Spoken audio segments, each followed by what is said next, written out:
नमस्कार, मैं हूं प्रदीप हिंदुस्तानी। आप देख रहे हैं हकीकत तक। आज मैं गोड्डा शहर से कुछ ही दूर पे हूं। ये बेलारी बस्ती है और आज माननीय कांशीराम साहब जी का जन्म दिवस है, जिन्होंने बहुजन समाज पार्टी को पहचान दिया, पूरे देश दुनिया में इसका नाम को पहुंचाया। और उत्तर प्रदेश जैसे इतना बड़ा राज्य, जो भारत का सबसे बड़ा राज्य माना जाता है, वहाँ पे जो है 4 बार मुख्यमंत्री देने का कार्य किया। और उनके साथ मायावती जी और कांशीराम साहब मिल के कारवां को आगे बढ़ाएं। और आज कांशीराम साहब हमारे बीच नहीं है, लेकिन उनके कुछ अनुयायी जो उनको पसंद करते हैं और रात दिन उनको फॉलो करते हैं, उनके कदमों पे चलते हैं, वैसे ही कुछ लोग हैं। रामकृष्ण दास मेरा गोड्डा जिला का बहुजन समाज पार्टी का अध्यक्ष। और आज मानवर कांशीराम साहब का 89वां जन्मदिन मना रहे हैं। और आज हम बहुजन समाज का कारवां है, संकल्प लेते हैं गोड्डा जिला में, गोड्डा लोकसभा में 2024 में हम लोग दमदार उपस्थिति उत्पन्न करेंगे।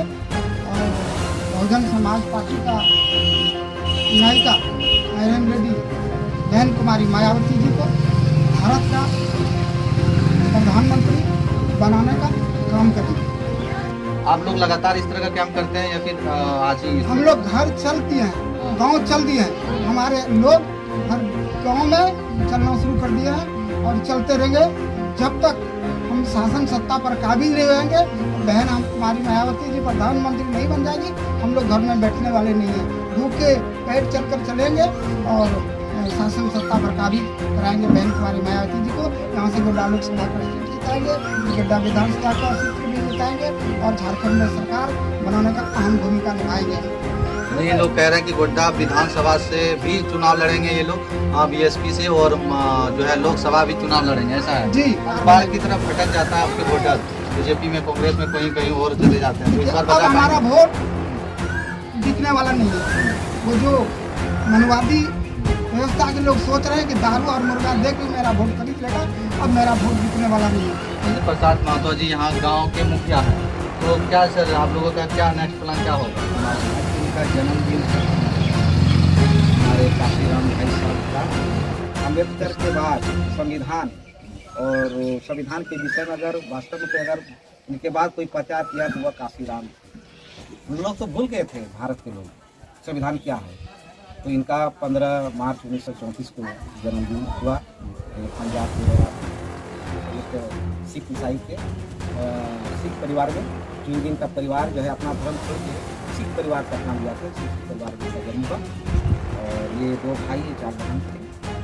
और आप जिस तरह का नॉलेज रखते हैं सर, अपने बच्चों में, अपने युवा लोगों को देते हैं अपने, क्योंकि गांव के मुखिया हैं। जी, हम शिक्षा से जुड़े हैं। शिक्षा नहीं है तो विकास नहीं। सर आप ही लोगों का गांव सबसे, तो आप बोल रहे हैं बहुजन समाज को फॉलो करते हैं, लेकिन आप ही लोगों का गांव से मैक्सिमम वोट जो है आप लोग क्या होने के बावजूद कैसे इस बारे में जो अध्ययन करेंगे, पढ़ेंगे, तो निश्चित रूप से इनमें स्वतः जुड़ जाएंगे। इसका विद्वान आदमी आप जान रहे हैं कि ये जो है 1988 इनका पिताजी जो थे पढ़ा लिखा नहीं थे, लेकिन इनका सोच था कि अपना बेटा बाल बच्चा को बहुत शिक्षा देंगे। और इन्होंने उस शिक्षा BSc करने के बाद ये 1958 में ये पूना के रक्षा उत्पादन क्षेत्र में ये सहायक असिस्टेंट वैज्ञानिक बने। और ये राजनीतिक क्षेत्र इनका नहीं था, लेकिन जब अम्बेडकर साहब का जब सार्वजनिक इनका जन्मदिन को सार्वजनिक छुट्टी को जब रद्द कर दिया भारत सरकार, जिनसे रहा नहीं गया, और इन्होंने जो है 1965 में इनका विरोध किया कि ये अम्बेडकर जी का सार्वजनिक अवकाश क्यों नहीं होगा, और विरोध किया, इनको सफलता मिली। इसके बाद इस घटना के बाद ही उन्होंने सोचा कि हम जो है नीचे तबके लोगों को जो है हम ये साथ देकर के अब हमको सामाजिक लड़ना चाहिए। और उन्होंने आए समाज में, उसके बाद लड़ते गए। फिर एक संस्था चुना, जहाँ रखेंगे उनकी बात को, संस्था चलते गया। और फिर उनको चुना जो है 1900 हाँ, उसके बाद 1965 में ये घटना होने पर 1971 में इन्होंने नौकरी जो छोड़ दी। छोड़ने के बाद संस्था और इतना घूम फिर करके इनको विचारों को, अम्बेडकर के विचारों को, उनके मारे से लोगों को जहाँ हर जगह जा जाकर इतना समझाया बुझाया कि इनके बात से प्रभावित होकर लोग इतना आया, इतना दौड़ मारा इनके कि पूरा भारत में एक लहर पैदा हुई। हाँ, उसके बाद फिर 1973 में उन्हें वामसी नाम की संस्था बनी। संस्था से फिर काम किए संस्था में भी रहकर पूरा समाज में घूमे फिरे और हर जगह फिर 1973 में ही उन्होंने एक अम्बेडकर मेला का पूरे भारत में पद यात्रा का शुरुआत किया, अम्बेडकर मेला। उस अम्बेडकर मेला में लोग इतना प्रभावित हुए, भारत के लोग उसी मेला में ही बहन मायावती की जो एक IAS बनने वाली थी, लेकिन उसको IAS को गिरा के छोड़ के इनके प्रभावित होकर इनके पार्टी में आए, उनके साथ हो गए।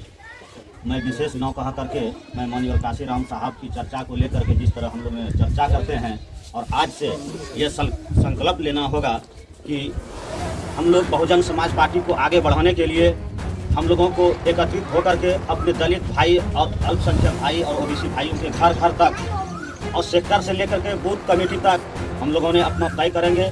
आज ही दिन से जो कि माननीय काशीराम साहब की आज जन्मदिन की शुभ अवसर पर है और हम लोग ये तय करेंगे कि बूथ कमेटी से लेकर के सेक्टर कमेटी तक हम लोग बहुजन समाज पार्टी को आगे बढ़ाने का काम करेंगे और हम लोग सब साथ में रहेंगे और बूथ कमेटी से लेकर के सेक्टर कमेटी तक हम लोग तैयारी करेंगे और सब कोई मिल करके हम लोग बहुजन समाज पार्टी को आगे बढ़ाने का काम करेंगे। इन्हीं चंद शब्दों के साथ मैं सभी को जय भीम। इन्होंने बता रहे हैं कि अब जो है आगे से जब भी विधानसभा चुनाव होगा, लोकसभा चुनाव होंगे, एकजुट होकर अच्छी तरह से काम करके बूथ टू बूथ कह रहे हैं कि रहेंगे और चुनाव की तैयारी के बाद इसका परिणाम भी देखने को मिल सकता है, ऐसा इन लोगों को लोग कोई बताना चाहेंगे सर इनके उपलक्ष्य में। राजकुमार भगत, जिला उपाध्यक्ष BSP। माननीय कांशीराम जी का जन्मदिन पर आज हम सभी लोग उपस्थित हैं। जो आज़ादी हम लोग को मिली है बहुत मशक्क़त के बाद, जो उद्देश्य से आज़ादी की लड़ाई लड़ी गई थी, आज तक हमको नहीं लगता है कि उद्देश्य पूरा हुआ है। आज़ादी के बाद से सत्ता में काबिज अक्सर दो ही पार्टी हुआ, कांग्रेस और BJP। कांग्रेस के पार्टी काफ़ी दिन अपनी सत्ता पर बैठने के बाद भी दलित, पिछड़े वर्ग, मेरा कहने का मतलब है जितने गरीब तबके के लोग, उसको सही रास्ते पर लाने में नाकामयाब हुए, जिससे मोह भंग होकर काफ़ी दिन के बाद BJP पार्टी आई और उनको ऊपर भरोसा करके जनता ने वोट दिया। लेकिन उससे भी ज़्यादा खतरा भारतीय जनता पार्टी देश के लिए हो रहा है। लेकिन जनता को मजबूरी थी, दो ही पार्टी ऐसा महत्वपूर्ण पार्टी हमारे देश में समझ रहे थे लोग, लेकिन नहीं, अभी हमारे तीसरे पार्टी के रूप में बहुजन समाज पार्टी उभर कर सामने आई है और मजबूत तौर पर भी आएगी। क्योंकि अगर तीसरी पार्टी के रूप में बहुजन समाज पार्टी अगर नहीं आती है तो फिर उसी तरह दोनों पार्टियां बारी बारी से सत्ता पर काबिज होंगे और गरीब तबके के लोग को शोषण करेंगे। इसलिए हम लोग सब लगे हैं इस बार की लोकसभा के चुनाव में ज़्यादा से ज़्यादा बहुजन समाज पार्टी का सीट आवे और सत्ता पर काबिज हो। जिस सत्ता पर जब काबिज होगी बहुजन समाज पार्टी तो दबे कुचले लोग जितने हैं, गरीब तबके के लोग जितने, उनका काम होंगे। विश्वास करनी चाहिए जनता को। पूरे भारतवासियों से मेरा अनुरोध होगा, एक बार बहुजन समाज पार्टी पर पूर्ण विश्वास करके आपने केंद्र सरकार पर बनाने का काम करें, केंद्र सरकार में सत्ता पर काबिज करने का काम करें, ताकि आगे आप लोग को बच्चे का भविष्य उज्जवल हो। इन्हीं चंद शब्दों के साथ अपने बातों को समाप्त करता हूँ। आप सबको हकीकत तक न्यूज़ से बात करने के लिए आप सुन रहे थे। जितने भी लोग हैं मान्यवर साहब काशीराम का सब अनुयायी हैं, सब कोई पसंद करते हैं और उनके सभी कोई रास्ते पे चलते हैं। और आज देख सकते हैं मान्यवर काशीराम साहब जी का जन्मदिन दिवस को इन्होंने सब लोगों ने बनाया। और आप देखते रहिए हकीकत तक को। मैं जितना भी बहुजन समाज पार्टी हो या फिर अन्य सभी पार्टियों के बारे में ऐसे ही मैं खबरें आप तक पहुँचाते रहता हूँ। तो आप देखते रहिए हकीकत तक को, जुड़े रहे हमारे।